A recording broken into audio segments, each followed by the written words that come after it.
Have you ever wondered how some companies make their money? Today, we're diving deep into the razor and blade business model to uncover its secrets.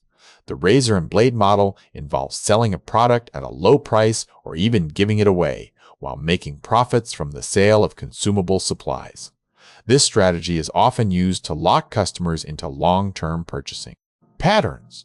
For example, King Gillette pioneered this model in the early 20th century with his safety razor and disposable blades. Companies using this model sell basic products at low margins or even below cost, knowing that they will make significant profits on the complementary goods like refills and upgrades. Today, many businesses use this model. For instance, printer. Manufacturers sell printers at a low price but make substantial profits on ink cartridges.